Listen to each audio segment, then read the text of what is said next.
स्वामी समर्थ महाराज की जय। बालमित्रांनो,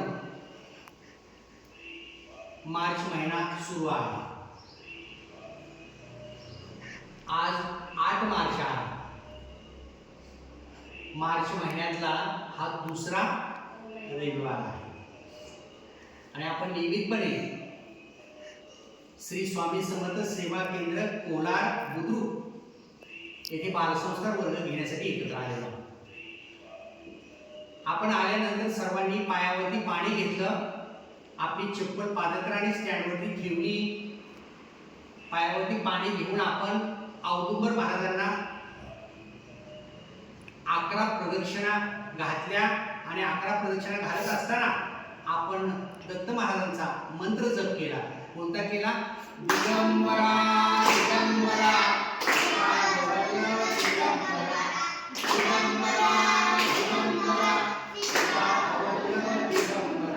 त्यानंतर आपण केंद्रामध्ये आलो। दरबारामध्ये येऊन महाराजांना 3 वेळा काय केलं? वाकून आपण मुजरा केला। त्यानंतर आपल्या बालसंस्कार वर्गाची आपण सुरुवात केली। बालसंस्कार वर्गाची सुरुवात आपण सुविचाराने केली। तो सुविचार असा होता की प्रत्येक माणसाच्या हातून चुका होत असतात। प्रत्येक माणसाच्या हातून चुका होत असतात, परंतु चुकातून शिकणं हे महत्त्वाचं आहे। आणि चुकातून जर आपण चुका करत राहिलो तर यासाठी घोडचूक दुसरी कोणती नाही। म्हणून प्रत्येक चुकातून आपण शिकलं पाहिजे। हा आपण सुविचार पाहिजे। माणूस हा चुकीचा पुतळा आहे। चुका प्रत्येकाच्या हातून होत असतात आणि विशेषतः काम करणाऱ्याच्या हातून तर अधिक चुका होत असतात। खरं तर चुकतो तोच शिकतो, बरोबर? म्हणून एकदा झालेली चूक आयुष्यात पुन्हा करायची नाही। एकदा झालेली चूक पुन्हा रिपीट करायची नाही, अशी घोडचूक करायची नाही। यातूनच खऱ्या अर्थानं माणूस शिकत असतो। विद्यार्थी मित्रांनो, बालमित्रांनो, त्यानंतर आपण योगासन घेतलं। कोणतं योगासन घेतलं? पर्वतासन। पर्वताप्रमाणे हात उभे करून आपण सर्वांनी सामुदायिक पर्वतासन घेतलं। पर्वतासन घेतल्यानंतर आपण नियमित सेवा केली। काही बालमित्रांनी इथं संस्कृत गणपती स्तोत्र सामूहिकपणे म्हटलं।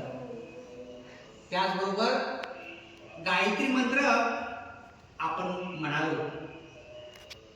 त्यानंतर प्रज्ञाविवर्धन स्तोत्र घेतलं आणि श्री स्वामी समर्थ एक माळ मंत्र जप आपण घेतलं। हे घेतल्यानंतर आपण विशेष सेवेकडे गेलो। विशेष सेवेमध्ये संत रामदासांनी लिहिलेले मनाचे श्लोक आपण अभ्यासले। मना सज्जना भक्ती पंथीची जावे, न होणी कोणास दुखवावे। आपण राग करू नये। मत्सर, मद, लोभ याच्यापासून दूर राहावं, कारण राग हे जीवनामध्ये दुःख देत असतं आणि दुःखामुळं काय होतं? आपली प्रगती होत नाही।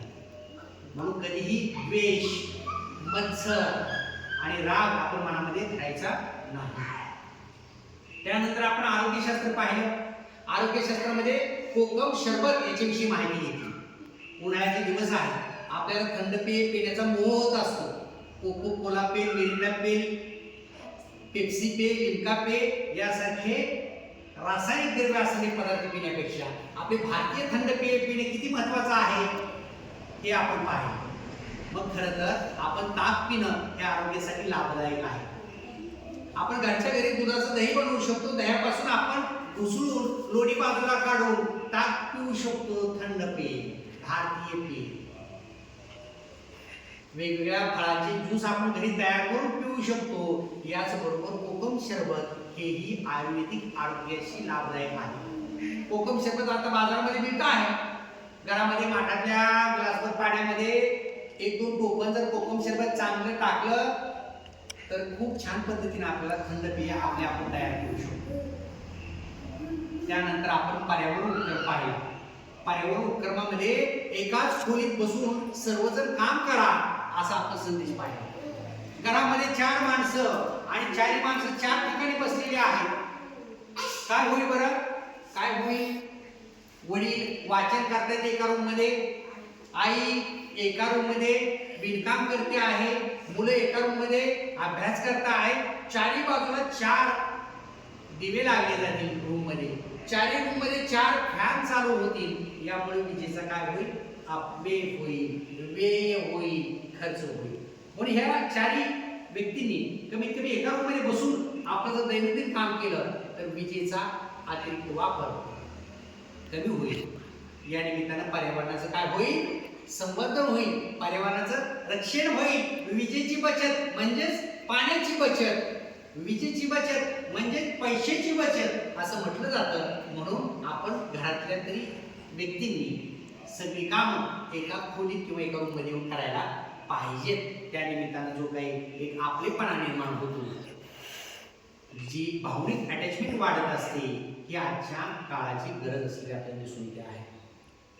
मग आपण त्यानंतर पुढे आलो, आरोग्यशास्त्राचा उपक्रम पाहिला, पर्यावरणाचा उपक्रम पाहिला, त्यानंतर कायद्याविषयक आपण काय केलं? ज्ञान घेतलं. वाहन परवाना काढण्यासाठी वयाची मर्यादा किती लागते? 18 वर्ष पूर्ण असणाऱ्या व्यक्तीला वाहन परवाना मिळत असतो. त्याच्या अगोदर जर आपण वाहन चालवलं, काही घटना विपरीत घडली तर कायद्याने काय होते? शिक्षा होत असते. बरोबर? या गोष्टीची माहिती घेत असताना आपण पुढे आलो ते म्हणजे या आठवड्यातील सण वार उत्सवाच्या कडे आलो. आज आहे रविवार, आज आहे 8 मार्च. मग आज कोणता दिवस आहे? काय आहे?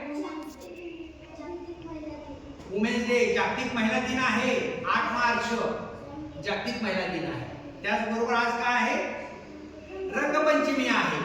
भारतीय उत्सव म्हणजे रंगपंचमी, माणुसकीचा उत्सव म्हणजे रंगपंचमी. निसर्गातील असणाऱ्या पर्यावरणाची पंचमी म्हणजे ती रंगपंचमी आहे. नैसर्गिक रंगाची होळी खेळूया आणि पर्यावरणाचं रक्षण करूया. नैसर्गिक रंग आपण आपले तयार करूया.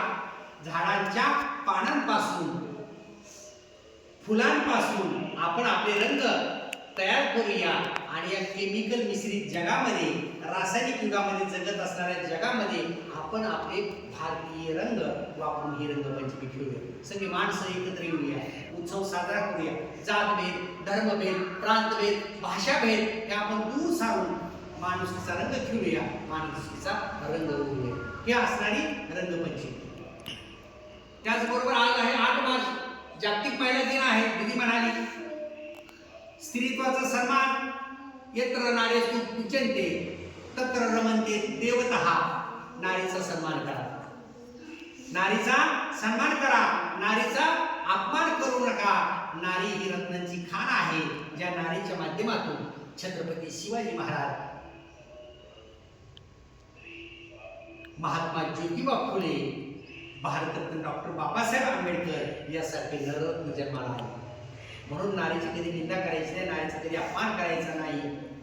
नारी ही लक्ष्मी आहे, देवता आहे, माता आहे, माऊली आहे.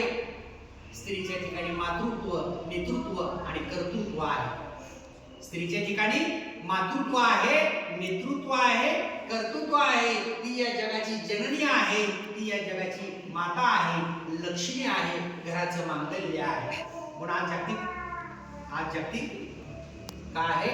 महिला दिन आहे. या निमित्तानं समस्त लाडक्या बहिणी, सर्व माता भगिनी यांचा मान सन्मान करण्याचा आज दिवस आहे. स्त्री ही घराची उद्धारक असते, स्त्री ही 2 घराची प्रेरक असते. स्त्री ही शक्ती आहे, आदी माता आहे, आदी शक्ती आहे. या रूपाने तिला नुसतं न पुजता तिच्या विचाराला मान द्या, विचाराला स्वातंत्र्य द्या. आज स्त्रिया प्रत्येक क्षेत्रात उंची कमवलेली आहे, प्रत्येक क्षेत्रामध्ये गुणवत्ता संपादन केलेले आहे. स्त्रिया प्रत्येक क्षेत्रामध्ये पुढे गेलेल्या आहेत. भैया आता मला सांगा, राष्ट्रसंत तुकडोजी महाराज यांनी कोणता ग्रंथ लिहिला? कोणता? राष्ट्रसंत तुकडोजी महाराजांचा गाजलेला ग्रंथ म्हणजे ग्रामगीता. आणि या ग्रामगीतामध्ये राष्ट्रसंत तुकडोजी महाराज श्रमाचं महत्व सांगतात, श्रमपूजक सांगतात.